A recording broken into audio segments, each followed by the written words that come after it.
नमस्कार, आप देख रहे हैं आज तक। आपके साथ मैं हूं सईद अंसारी। स्वागत है आपका खबरदार में। 74 दिन आंदोलन के 11 दौर की बातचीत और परिणाम चक्का जाम। कृषि कानूनों के खिलाफ आज किसानों ने 12 बजे से लेकर 3 बजे तक 3 राज्यों दिल्ली, उत्तर प्रदेश और उत्तराखंड को छोड़कर देशव्यापी चक्का जाम किया, जिसका सबसे ज्यादा असर 3 राज्यों राजस्थान, हरियाणा और पंजाब में दिखाई दिया, जिनकी सीमाएं दिल्ली से जुड़ती हैं।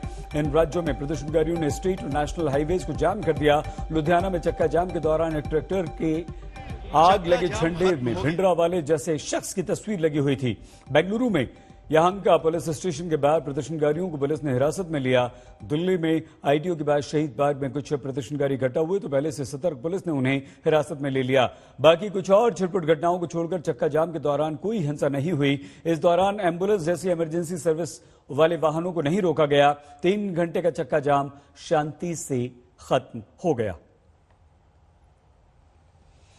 तो 26 जनवरी को लाल किले की हिंसा के बाद शायद पुलिस और किसान दोनों ने यह सबक लिया। यह बहुत अच्छी बात है, लेकिन किसान और सरकार के बीच बातचीत की गाड़ी का चक्का अभी भी जाम है। चक्का जाम होने से भारतीय किसान यूनियन के नेता राकेश टिकैत ने आंदोलन को और तेज करने का ऐलान कर दिया है।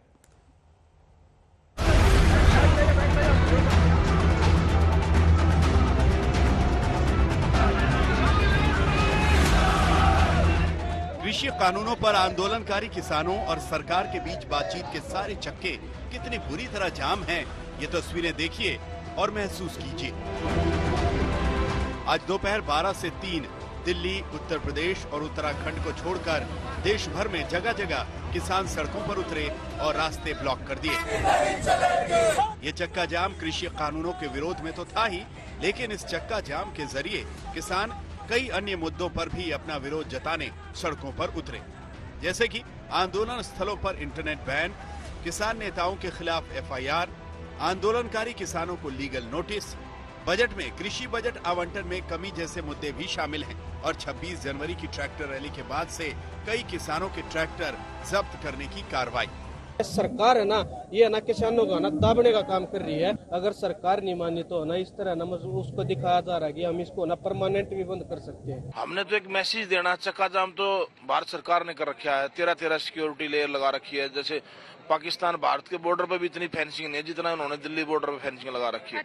हमारा तो एक सरकार को चेतावनी है कि 3 घंटे का सांकेतिक सिंबॉलिक एक ये चेतावनी है कि जो तीनों कानून जो आप लेके आए थे इनको वापस लो।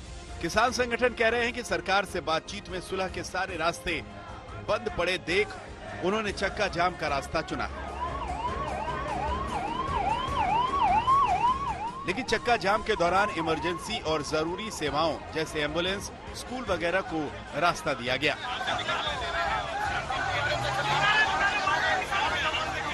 चक्का जाम के दौरान शांति बनाए रखने की अनाउंसमेंट की जाती रही। इसी का नतीजा था कि कहीं से हिंसा की कोई खबर नहीं आई। कई जगह पर चक्का जाम में फंसे वाहनों में बैठे लोगों को किसानों ने खुद पानी और खाना ऑफर किया।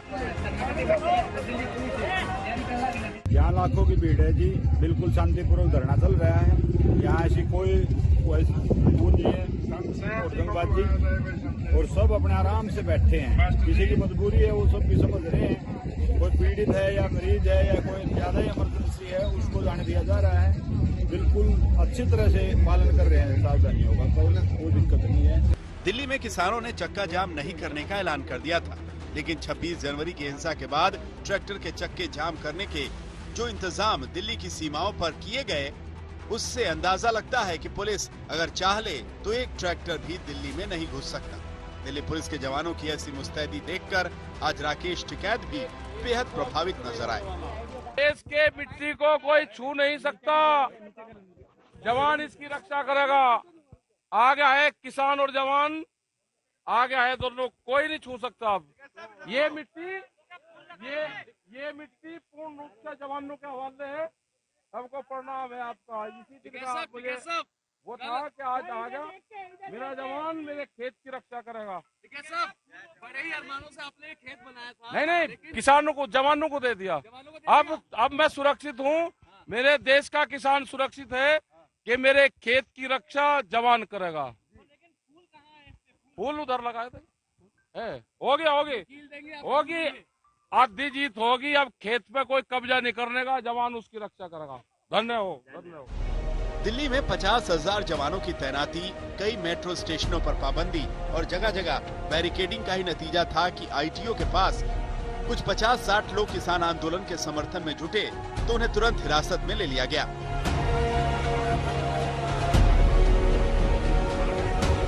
बाकी पूरे देश में 3 घंटे का चक्का जाम बिना किसी हिंसा के खत्म हो गया। लेकिन बात खत्म नहीं हुई। चक्का जाम खत्म होने के बाद राकेश टिकैत ने सरकार को अल्टीमेटम दे दिया है। टारगेट 2 अक्टूबर तक है हमारा, उसके बाद आगे का प्रोग्राम बढ़ाएंगे। सरकार समझ जाए हम बातचीत के लिए तैयार हैं। कंडीशनल बात नहीं होगी, बात प्लेटफॉर्म जब बराबर में हो जाएगा जब बातचीत होगी। आज के चक्का जाम और राकेश टिकैत के बयान ने आंदोलन को लेकर 2 कंडीशंस साफ कर दी। पहली ये कि तीनों कानून रद्द होने से कम पर कोई समझौता नहीं होगा, और दूसरी ये कि सरकार को कानून बनाकर एमएसपी की गारंटी देनी होगी, वरना आंदोलन जारी रहेगा। सरकार की जब समझ में आ जाए, जब उसको ज्ञान प्राप्त हो जाए, जब वो बात कर ले। हमारी कमेटी भी वही है, हमारा पंच भी वही रहेगा और हमारे पंच भी वही रहेंगे। गलत फहमी में ना पड़े, ना मंच बदलेंगे ना पंच बदलेंगे। वे कील बोएंगे, हम फसल बोएंगे। शायद ये चक्का जाम की इन देशव्यापी तस्वीरों का ही नतीजा है कि 26 जनवरी की हिंसा के बाद राकेश टिकैत की जिन आंखों में आंसू थे, उनमें आज अंगारे भड़क रहे थे। उनकी जुबान सरकार के खिलाफ शोले उगल रही थी। 40 लाख ट्रैक्टर का टारगेट है। सरकार को अगर समझ में आ रही हो, किसानों से बात करे, एमएसपी पे कानून बनावे, 3 कानूनों को वापसी ले। जब भी घर वापसी होगी उससे पहले किसान घर नहीं जाएगा। चक्का जाम खत्म हो गया, लेकिन इस एम्बुलेंस की तरह किसानों ने सरकार से बातचीत का जाम खोलने के रास्ते खुले छोड़े हैं। लेकिन बातचीत की राह इतनी आसान नहीं होने वाली, क्योंकि अब रास्तों में कई कीलें हैं। विरोध के बैरिकेड्स हैं। दिल्ली की सीमाओं पर इंटरनेट बंद है, लेकिन आंदोलन की सीमाएं लगातार बड़ी होती जा रही हैं। या तो बिल वापसी ले एमएसपी पे कानून बना दे, नहीं तो काम हमारे पास में भी है। आंदोलन जारी रहेगा और हम देश में यात्रा करेंगे।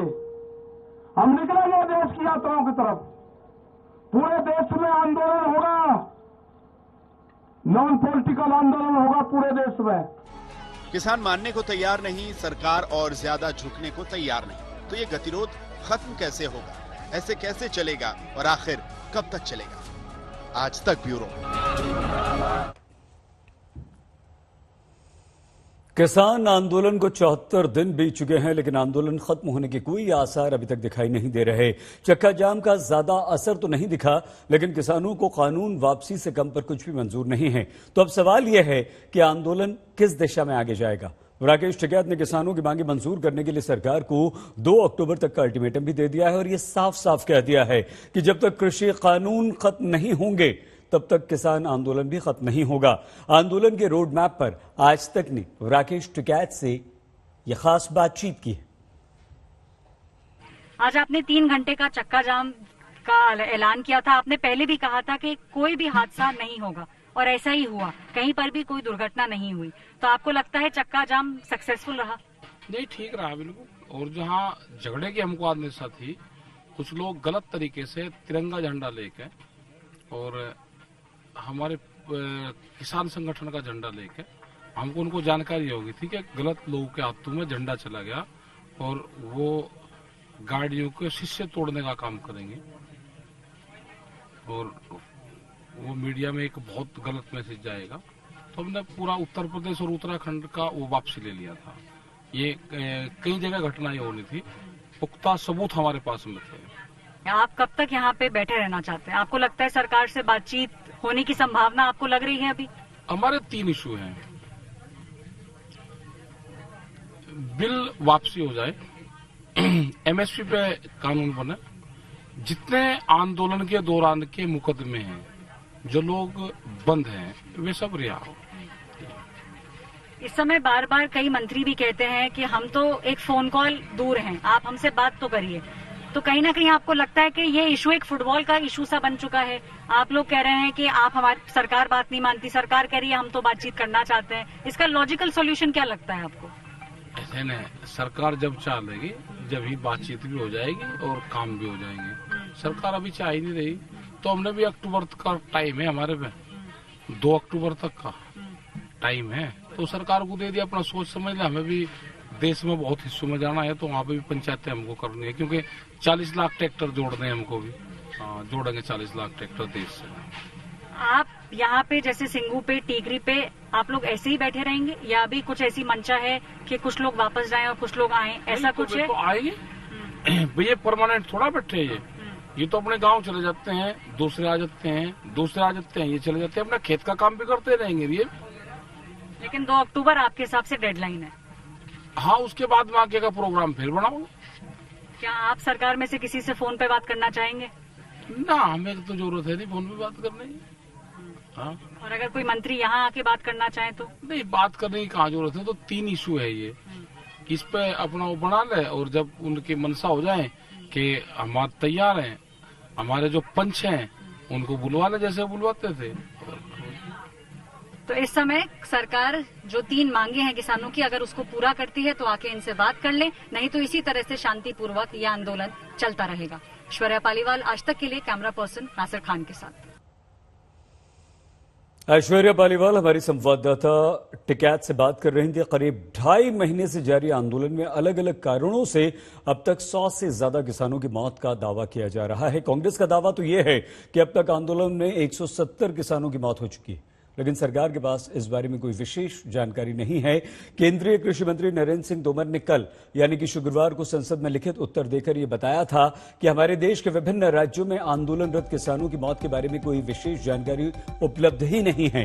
हालांकि दिल्ली पुलिस ने किसानों के विरोध प्रदर्शन के दौरान 2 व्यक्तियों की मौत और 1 की आत्महत्या करने की जानकारी अवश्य दी है।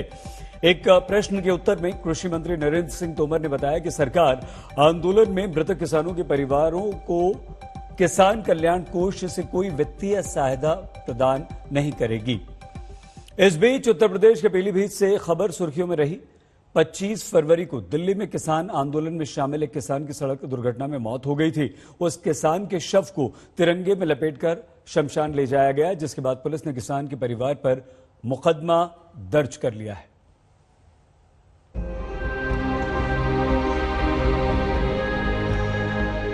गाजीपुर में आंदोलन के दौरान रोड एक्सीडेंट में जान गंवाने वाले किसान बलविंदर सिंह का शव जब उत्तर प्रदेश के पीलीभीत में उनके घर पहुंचा तो लोगों ने तिरंगे में लपेटकर उनकी अंतिम यात्रा निकाली।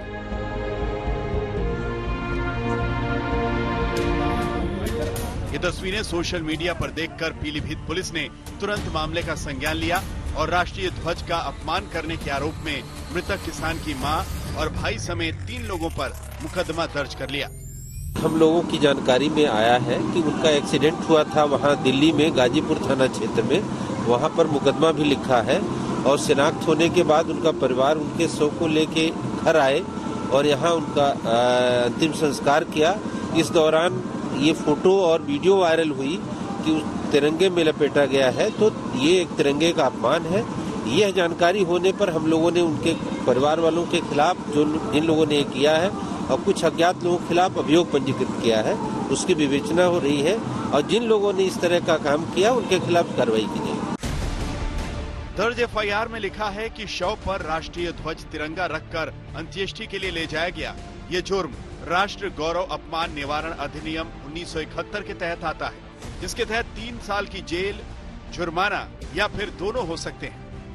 मृतक के परिवार को ना तो इस कानून का पता है और ना ही उस शख्स के बारे में जिसने शव को तिरंगे में लपेटा।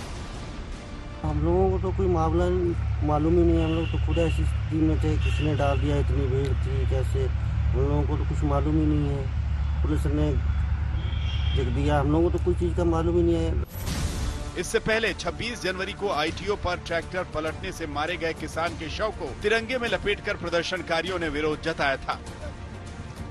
तिरंगे को हथियार बनाकर आज राकेश टिकैत ने भी सरकार पर व्यंग बाण चलाए। तिरंगे को हम मानते हैं, हमारे बच्चों की शहादत तिरंगे में होती है, गांव में तिरंगे में लिपट कर आता है। तिरंगे का अपमान सहन नहीं होगा। आंदोलनकारी किसानों का कहना है कि अगर आंदोलन करने वाले किसान के शव पर तिरंगा लपेटा जाता है तो ये किसानों की देशभक्ति का प्रतीक है, न कि राष्ट्रीय ध्वज का अपमान। सौरभ पांडे, पीलीभीत, आज तक। मृतक किसानों के शवों को तिरंगे में लपेटे जाने पर हमारा कानून क्या कहता है, इसकी जानकारी हमें भारतीय दंड संहिता यानी कि आईपीसी में भी मिल जाती है। इसके अनुसार अंतिम संस्कारों में तिरंगे का इस्तेमाल कुछ विशेष परिस्थितियों में ही किया जा सकता है, जैसे शहीदों के अंतिम संस्कार में या फिर किसी राजनेता के निधन पर, जिसे सरकार राष्ट्रीय या राजकीय शोक घोषित करे। इसके नियम भी विशेष हैं, जैसे कि तिरंगे के केसरिया रंग को सर की तरफ और हरा रंग पैर की तरफ रखना होता है। साथ ही न तो तिरंगे को शव के साथ आप जला सकते हैं और न ही इसे दफनाया जा सकता है। तो ये नियम है और इसी कारण किसान के परिवार पर मुकदमा पुलिस ने दर्ज किया है। आज बीजेपी ने पश्चिम बंगाल में बड़ा चुनावी कैंपेन शुरू कर दिया। बीजेपी अध्यक्ष जेपी नड्डा ने ममता बनर्जी को सत्ता से बेदखल करने के लिए परिवर्तन यात्रा को हरी झंडी दिखा दी। जेपी नड्डा ने मुख्यमंत्री ममता के 10 साल के शासन पर जोरदार हमला किया। नड्डा ने कहा, बंगाल में केवल सरकार का नहीं बल्कि सोच में भी बदलाव का समय आ चुका है और इसकी जरूरत है। ममता ने अपना ही नारा मां, माटी और मानुष का अनादर किया। बीजेपी ने आरोप लगाया कि मां को लूटा गया, माटी का अनादर किया गया और मानुष की रक्षा नहीं की गई। बंगाल में केंद्र सरकार की नीतियों को रोका गया। केंद्र की योजनाओं को ममता बनर्जी ने हमेशा नकारा। बीजेपी के अध्यक्ष जेपी नड्डा ने नादिया से परिवर्तन यात्रा को हरी झंडी दिखाई, तो जवाब में डीएमसी ने जन समर्थन यात्रा निकाल दी और आरोप लगाया कि बीजेपी झूठ के सबसे बड़े राजनीतिक हथियार के तौर पर इसका इस्तेमाल कर रही है।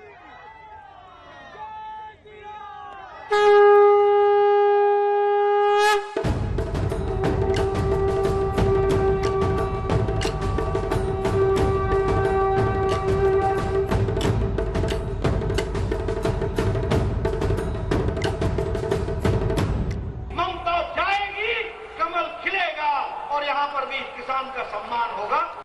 नदिया के नवद्वीप में शक्ति प्रदर्शन के तमाम रंग के बीच बंगाल में बीजेपी के परिवर्तन रथ का पहिया आखिरकार घूम ही गया।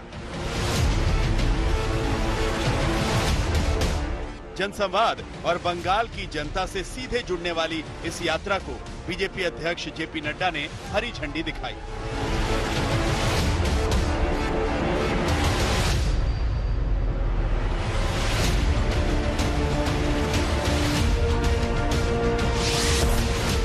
बीजेपी परिवर्तन रथ से ममता के बंगाल में अपना विजय पथ तैयार करने की रणनीति बना रही है। खास तौर से रथ यात्रा के लिए बीजेपी ने चैतन्य महाप्रभु की जन्मस्थली नवद्वीप को चुना है। पश्चिम बंगाल की सरकार ने भले ही इजाजत नहीं दी हो, लेकिन रथ यात्रा भारतीय जनता पार्टी की शुरू हो चुकी है। राज्य के अलग अलग हिस्सों में ये रथ यात्रा जाएगी। 5 चरणों में पूरा का पूरा खाका तैयार किया गया है।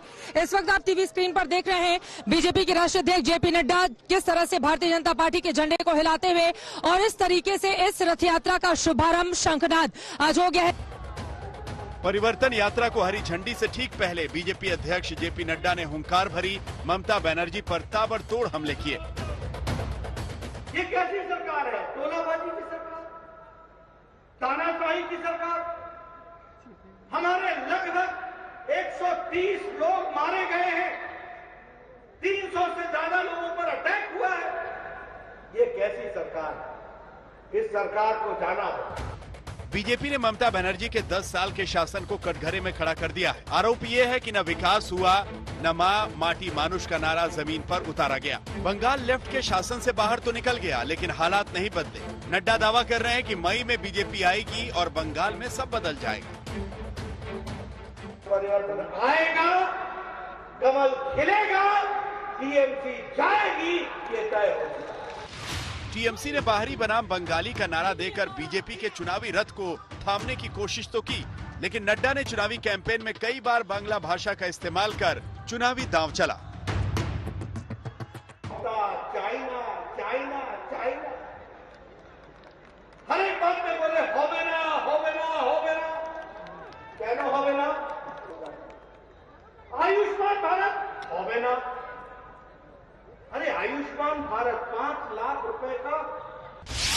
चुनाव से पहले बीजेपी बंगाल के सभी 294 विधानसभा क्षेत्रों से लगभग 1 महीने तक चलने वाली अपनी रथ यात्राओं को गुजारने का प्लान बना चुकी है। पहली रथ यात्रा के आगाज के बाद 11 फरवरी के पहले कूच बिहार, दक्षिण 24 परगना के काकद्वीप, झारग्राम और बीरभूम के तारापीठ से भी ऐसी ही रथ यात्राएं निकालने की योजना बीजेपी ने बनाई है। इस यात्रा का मकसद साफ है, बीजेपी बंगाल के ग्रामीण इलाकों तक परिवर्तन के नारे को बुलंद करना चाहती है। में नदिया के नवद्वीप पर मौजूद हूं। ये वही इलाका है जहां पर आज भारतीय जनता पार्टी ने परिवर्तन रथ यात्रा का शुभारंभ किया है। शंखनाद हो गया है, लेकिन सबसे बड़ा सवाल अपनी इस परिवर्तन रथ यात्रा के जरिए क्या बीजेपी यहां की जनता के दिल में घर कर पाएगी, ये अपने आप में बड़ा सवाल है। लेकिन पश्चिम बंगाल में मौजूदा राजनीति ने यह दिखा दिया है कि यहां का रण बेहद भीषण रहने वाला है। बीजेपी इस रथ यात्रा के बहाने पूरे बंगाल में अपनी पहुंच बनाना चाहती है। ये बात टीएमसी भी समझती है और ममता बनर्जी भी। यही वजह है कि बीजेपी की परिवर्तन यात्रा निकली तो जवाब में टीएमसी ने जन समर्थन यात्रा निकाली। यानी बंगाल में तू डाल डाल मैं पात पात का खेल चल रहा है।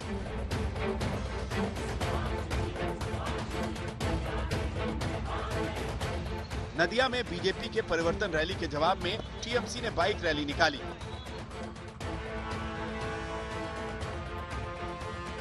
आसनसोल में तृणमूल कांग्रेस की ट्रैक्टर रैली हुई, सैकड़ों ट्रैक्टर सड़क पर उतारे गए। हुगली में बीजेपी और टीएमसी के कार्यकर्ता आमने सामने हुए तो जमकर नारेबाजी हो गई।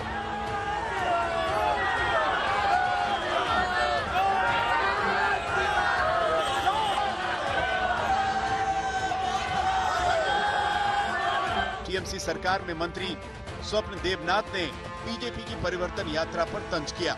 टीएमसी सिर्फ जगन्नाथ रथ यात्रा को जानती और मानती है, बीजेपी की रथ यात्रा यहाँ नहीं चलने वाली। জগন্নাথের রথ এবার কোন রথ? নবদ্বীপ থেকে রথযাত্রা শুরু করবেন জেপি নাড্ডা। আরে বললাম তো রথ তো একটাই জানে, পুরীর রথ, মহেশের রথ, জগন্নাথের রথ। জগন্নাথের রথ আবার এরা কবে জগন্নাথ হলো আমার জানা নেই। बीजेपी बंगाल में इतिहास के महापुरुषों और उनकी विरासत को अपने साथ जोड़ती दिख रही है तो ममता कटाक्ष करती हैं कि जो महात्मा गांधी का सम्मान नहीं करते वो सोनार बांग्ला बनाने की बात करते हैं।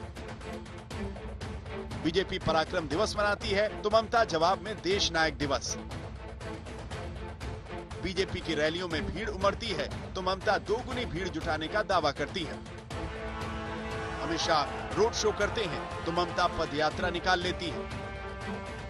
बीजेपी 200 सीटों का सपना बुनती है तो ममता उन्हें 30 सीट जीतने की चुनौती देती है। टीएमसी बंगाल अस्मिता का नारा देती है तो बीजेपी हिंदुत्व का कार्ड चलती है। नदिया से चित्रा त्रिपाठी और पौलमी साहा के साथ आज तक ब्यूरो। बीजेपी ने परिवर्तन यात्रा के साथ साथ अपना रथ पश्चिम बंगाल की सड़कों पर दौड़ा दिया है। पश्चिम बंगाल को लेकर बीजेपी की क्या रणनीति है, आखिर ममता के किले को बीजेपी कैसे भेदेगी, इस पर बीजेपी अध्यक्ष जेपी नड्डा से हमारी सहयोगी चित्रा ने बातचीत की है। भारी भीड़ देखकर गदगद जेपी नड्डा साहब इस वक्त आ चुके हैं मंच पर। आपको बता दें परिवर्तन यात्रा की शुरुआत उन्होंने कर दी है। जोशीला भाषण और उसके जरिए ममता बनर्जी को सरकार की कुर्सी से उखाड़ फेंकने की हुंकार। सर सफल हो पाएगी बीजेपी? बिल्कुल। मैं जो देख रहा हूँ वातावरण, मैं बंगाल कई बार आया हूँ और मैं तब भी आया था जब मुझ पर अटैक हुआ था, उसके बाद भी आया था, 10 दिसंबर को भी आया था, 10 जनवरी को भी आया था। 10 दिसंबर से 10 जनवरी में जो मैंने फर्क देखा और आज जो मैं फर्क देख रहा हूँ, स्पष्ट बंगाल की जनता ने मन बना लिया है। उन्होंने ममता जी को भेजने का तय कर लिया है और कमल को खिलाने का उन्होंने निश्चय कर लिया है। विकास चाहती है बंगाल की जनता, ये उत्पीड़न से आजादी चाहती है, भ्रष्टाचार से मुक्ति चाहती है और मुख्य धारा में शामिल होकर के जो एस्पिरेशंस वो अन्य स्टेट में मोदी जी के नेतृत्व में देख रही है वो बंगाल में भी उतारना चाहती है।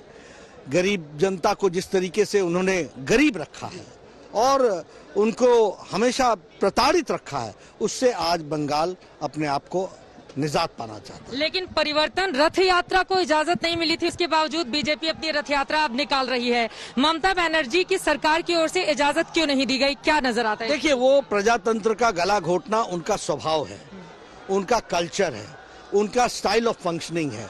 इसलिए विचार की लड़ाई लड़ने की न उनमें ताकत है, न ही सामर्थ्य है, न ही इच्छा शक्ति है। और हम विचार की लड़ाई से उनको परास्त कर चुके हैं। बंगाल की जनता साथ जुड़ चुकी है। उन्होंने कभी परमिशन नहीं दी, कोई सी भी रैली की परमिशन नहीं दी है।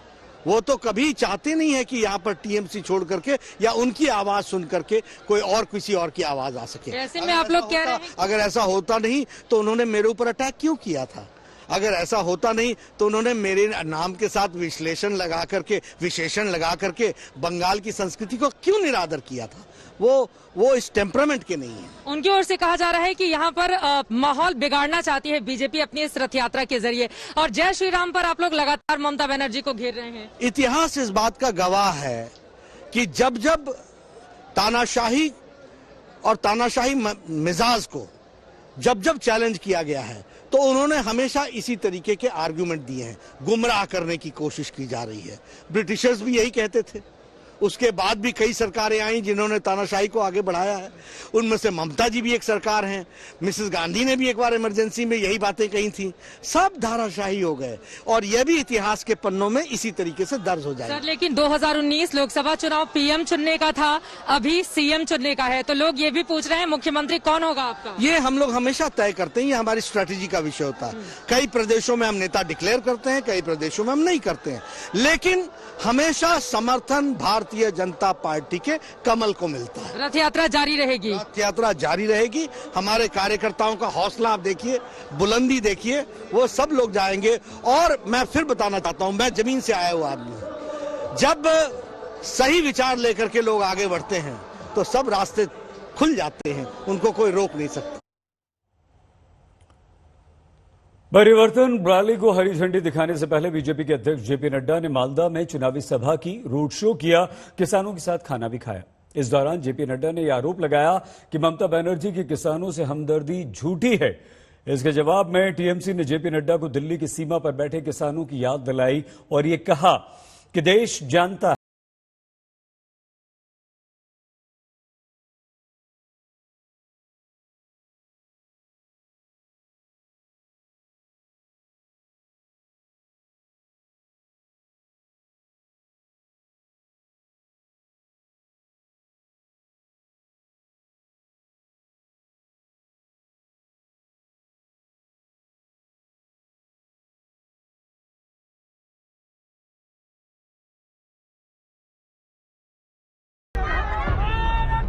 पश्चिम बंगाल में इस बार 200 प्लस का टारगेट लेकर चल रही बीजेपी इस भीड़ से गदगद है।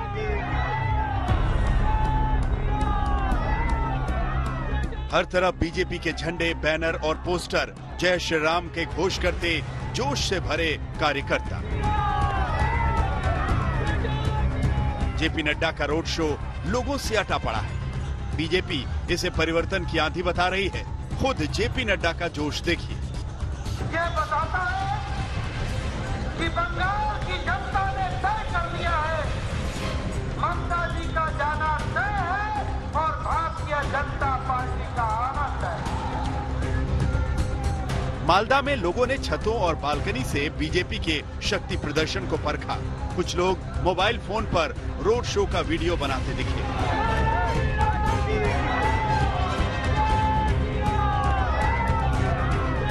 रोड शो 1 किलोमीटर से थोड़ा कम था। गुरुदेव रविंद्रनाथ टैगोर की प्रतिमा पर माल्यार्पण के साथ नड्डा का रोड शो खत्म हुआ। नड्डा ने माइक थामा तो एक साथ कई चुनावी कार्ड खेल दिए। आए थे माँ, माटी, मानुष, न माटी बची न मानुष बचा और माँ की तो चिंता ही नहीं हुई। क्या किया? टोलाबाजी, तुष्टीकरण, तानाशाही, इसकी सरकार बनी। मित्रों, इन सब की छुट्टी करना तय किया है। कृषि कानूनों के विरोध में दिल्ली बॉर्डर पर चल रहे आंदोलन के बीच जेपी नड्डा ने किसानों को भी साधने की कोशिश की।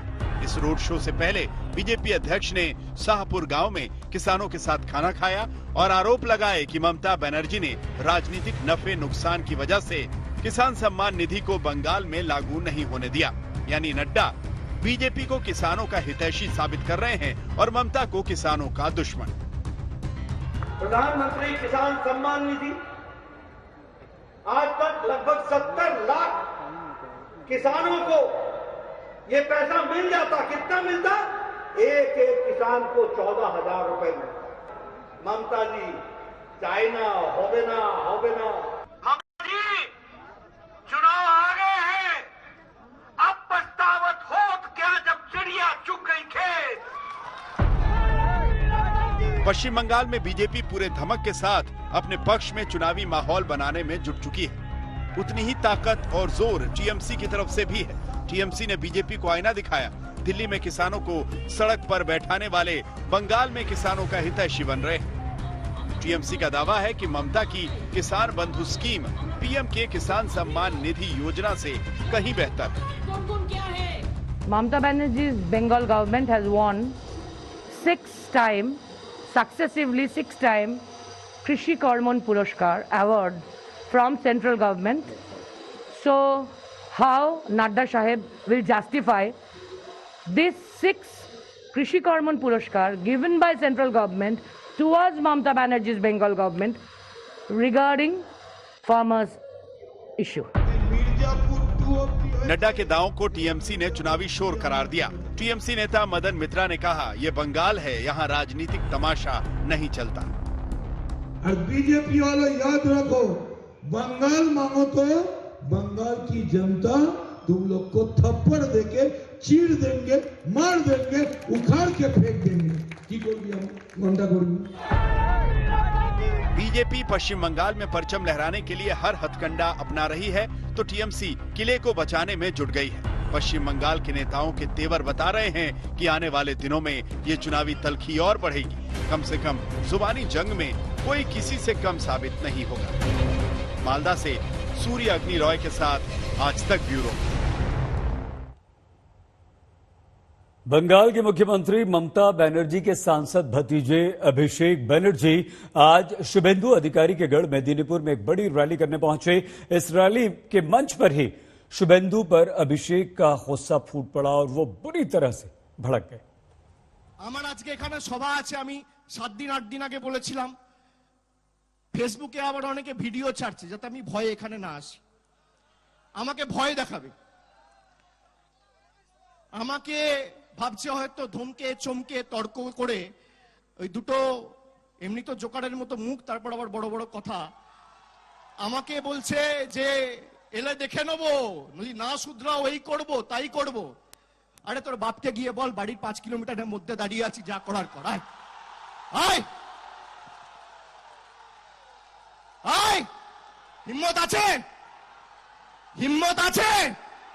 এই মেদিনীপুরের মাটিতে, তোমার মাটিতে, তোমার পাড়ায়, তোমার এলাকায় দাঁড়িয়ে তোমায় চ্যালেঞ্জ ছুড়ে দিয়ে যাচ্ছে।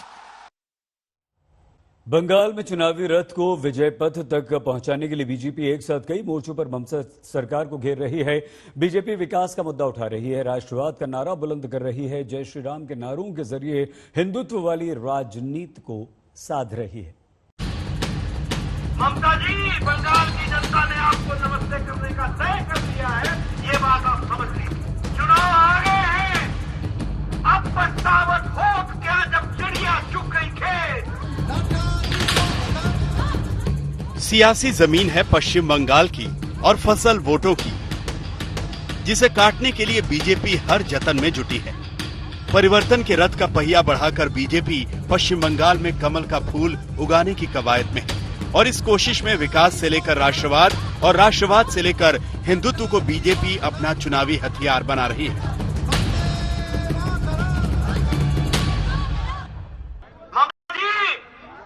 चुनाव आ गए हैं, अब पछतावत हो क्या जब चिड़िया चुग गई खेत।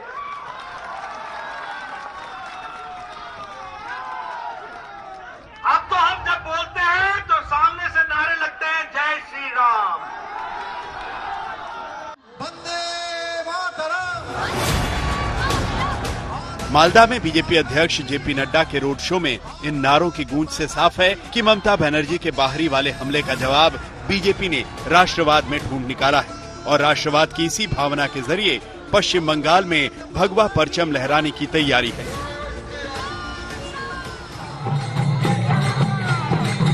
बंगाल की राजनीति का एक रंग भक्ति से भी जुड़ा हुआ है। और बीजेपी इसी भक्ति को शक्ति बनाकर ममता का किला ध्वस्त करने की कोशिश में है। बीजेपी अध्यक्ष के इस महाअभियान में केंद्र की योजनाओं में रोड़े का भी मुद्दा उठा और जेपी नड्डा ने टीएमसी सरकार पर बंगाल के विकास का रास्ता रोकने का आरोप लगाया। आज हमारा किसान, हमारा गरीब, हमारा मजदूर जो आर्थिक दृष्टि से उसको सहयोग मिलना चाहिए था, बंगाल 29 स्थान में 24वें स्थान पर खड़ा है। यह परिस्थिति लाकर के ममता जी ने खड़ी की। कृषि कानूनों के विरोध में दिल्ली बॉर्डर पर चल रहे आंदोलन के बीच जेपी नड्डा ने किसानों को भी साधने की कोशिश की। जब देश भर में किसानों का चक्का जाम चल रहा था, उस वक्त बीजेपी अध्यक्ष बंगाल में किसानों के साथ भोजन कर रहे थे। बीजेपी जानती है कि मिशन बंगाल किसानों को साथ लिए बिना पूरा नहीं हो सकता। यही कारण है कि मालदा की रैली में बीजेपी अध्यक्ष ने खुद को किसानों का हितैषी बताया और ममता को किसानों का दुश्मन। 3 बार यानी 6,000 रुपए किसानों के सम्मान में, उनको दैनंदिन में खड़े होने में और किसान अच्छे से खड़ा हो सके, इसके लिए सम्मान निधि देने का तय किया था।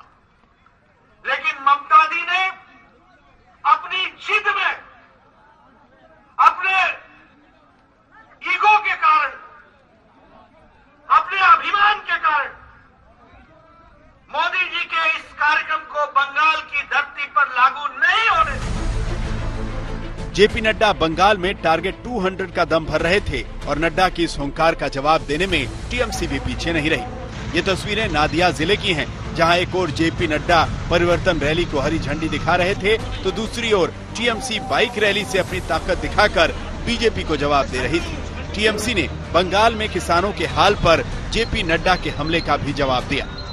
Mamata Banerjee has undergone fasting movement for 26 days for the farmers.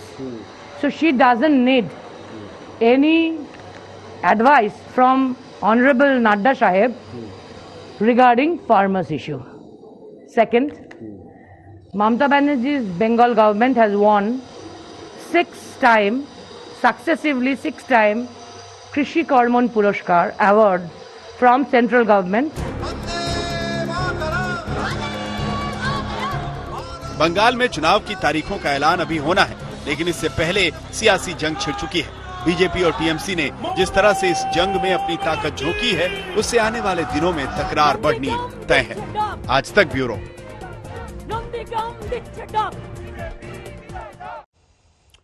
BJP की परिवर्तन यात्रा से पहले बंगाल में श्रीराम के नाम पर राजनीति जोर पकड़ती जा रही है। बीजेपी इस मुद्दे पर ममता बनर्जी को घेरने का कोई भी मौका नहीं छोड़ रही।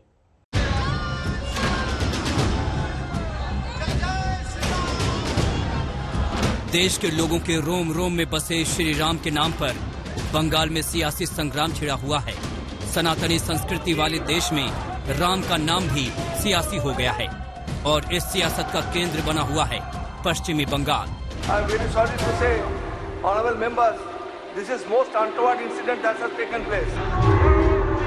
राम के नाम को बीजेपी अपनी विचारधारा और विरासत से जोड़ती रही है और यही वजह है कि पश्चिम बंगाल की चुनावी रैलियों में भी जय श्री राम के नारों की गूंज सुनाई दे रही है।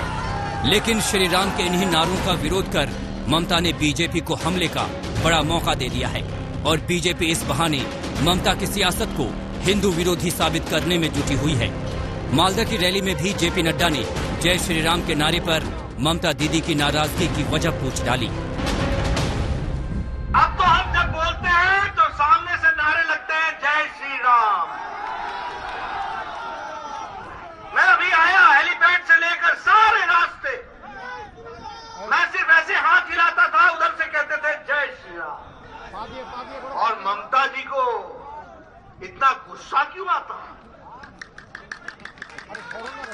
क्यों गुस्सा आता? अरे किसानों की सेवा की होती तो यह दिन देखने को नहीं मिलते। श्री राम के नाम पर नारेबाजी को लेकर ममता बनर्जी कई बार सरेआम अपना गुस्सा जाहिर कर चुकी हैं और बीजेपी बार बार इस बहाने उन्हें घेरने में लगी हुई है। कल विधानसभा में जब ममता बजट पेश कर रही थी तो बीजेपी के विधायकों ने सदन में जय श्री राम के नारे लगाकर वॉकआउट कर दिया। इस विवाद ने सबसे ज्यादा तूल तब पकड़ा जब हाल में सुभाष जयंती के कार्यक्रम में पीएम मोदी के सामने जय श्री राम के नारे लगे तो नाराजगी जताते हुए ममता मंच से उतर गई थी। मेरे को तो लगता है कि गवर्नमेंट का प्रोग्राम को कोई डिग्निटी होना चाहिए। हालांकि विधानसभा चुनाव से पहले टीएमसी के कुछ नेता जीत के लिए राम नाम की राजनीति को साधने की कोशिश में जुट गए हैं। 2 दिन पहले ही वर्धमान में ममता सरकार के मंत्री स्वप्न देवनाथ ने राम सीता मंदिर का उद्घाटन किया तो बीजेपी ने इसे वोट बैंक की राजनीति बता दिया।